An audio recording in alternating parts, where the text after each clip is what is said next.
Еве ќе отворам тема за ЈСП, па можете слободно да си ги кажете вашите маки. Јас ќе ги кажам оние аспекти кои што ги имам воочано. Значи, маратон не го преболев, уште ќе инсистирам на него, но во оваа прилика ќе отвориме нова тема за така нареченото домакинско работење. За тоа како функционира системот што секојдневно превезува илјадници граѓани, но очигледно не функционира во корист на оние што го движат. Модел кој ја зазема идејата за јавно предпријатие со механизам за посредување каде трудот се третира како ставка во тендер, а работникот како пренослива единица. Имено ЈСП не вработува, туку набавува работници преку приватни агенции, тоа не кого било, туку возачи. Најновиот договор од февруари, кој што го има склучено актуелниот директор на ЈСП, е досега најголем склучен со приватна агенција и е со вредност од над 14 милиони денари.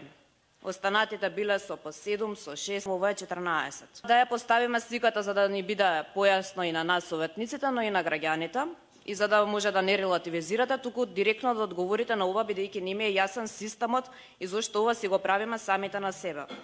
ЈСП има реална континуирана суштинска потреба од возачи. Не од 30, како што бил последниот оглас за вработување во ЈСП, туку од најмалку 100, 150, 160, исто така добив како бројка луѓе, кои што во моментов се ангажирани преку приватна агенција. Тоа не е привремен обем, како што сега го третирате непотребно, туку столб на системот. Без тие луѓе автобусите нема да се движат и без тие луѓе и ЈСП не би постоело. И сега да видиме што правиме ние. Наместо да ги вработиме, ние ги набавуваме и тоа по понеповолно за ЈСП и за градот како основач на ЈСП. Тука доаѓаме до апсурдот да ЈСП, предпријатија која официјално според годишниот извештај кој што ќе биде на наредната седница, работи со загуба од над 33 милиони денари, плаќа дополнителен процент за истата работа. На што алудирам поточно? Значи, платата на овие 100-150, не ја знам точно бројката, возачи ангажирани преку приватната агенција е иста и треба да е, со онаа на возачите со решение на неопределено кои што се вработени регуларно преку ЈСП. Дополнително и придонесите исто така им се исти, бенефициите им се исти и се тоа го плаќа ЈСП. Единствената разлика е во тоа што освен таа сума на ангажираните се додава и трошок за ЈСП од 6,5 според актуелниот договор од февруари, проценти агенциска провизија на секоја фактура, секоја бруто сума.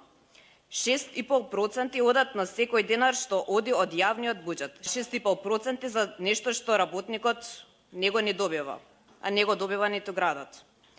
Значи, предпријатието кое е 11 најзадолжен субјект во државата, дава пари за приватен профит, без да создаде нова вредност, а работникот работи исто, институцијата плаќа повеќе, посредникот заработува и единствено тој заработува од сето ова. Според член 24 од Законот за приватни агенции, привременото отстапување на работници е дозволено, таксативно се набројани само во строго определени ситуации, односно замена, сезонска работа, привремено зголемен обем, проект или специфични, а не континуирани активности кои не се дел од претежната дејност. И дополнително не подолго од 2 години за исти работи кај ист работодавач. Овде кај имаме ситуација да возачи се вработени по 2, по 4, по 5, па имало и некои кои што биле вработени по 9 години под агенција за привремени вработување, приватни.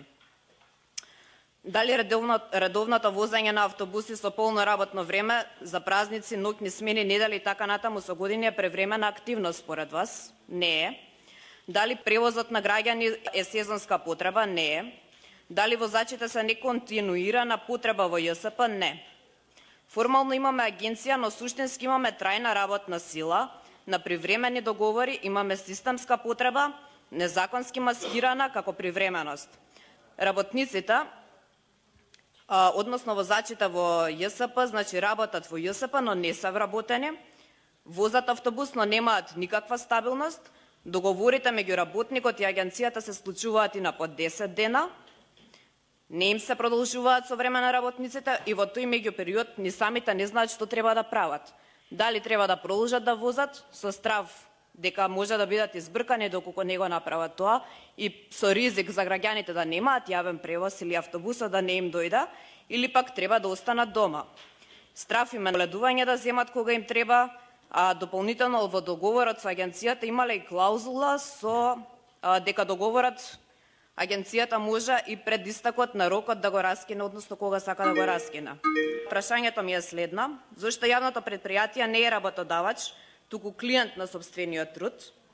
Чуму ни е овој дополнителен трошок со кој што го товариме ЈСП и го товариме градот, каде што единствен добитник е приватната агенција, и ако ЈСП има трајна потреба од 100 до 160 возачи, ако не и повеќе, ако тие вршат основна дејност, ако нивните плати при донеси веќе се плаќаат од буџетот на предпријатието и ако законот јасно ограничува ваков тип на ангажман на привремени и исклучителни случаи, врз која правна и економска логика продолжувате да одржувате модел во кој јавната институција плаќа повеќе за иста работа, додека работниците остануваат без статус, а системот без стабилност? Јас одговор би сакала да добијам од директорот на ЈСП, меѓутоа вие не им дозволувате да зборуваат, ние уште ги немаме запознаено, така да одговорите вие.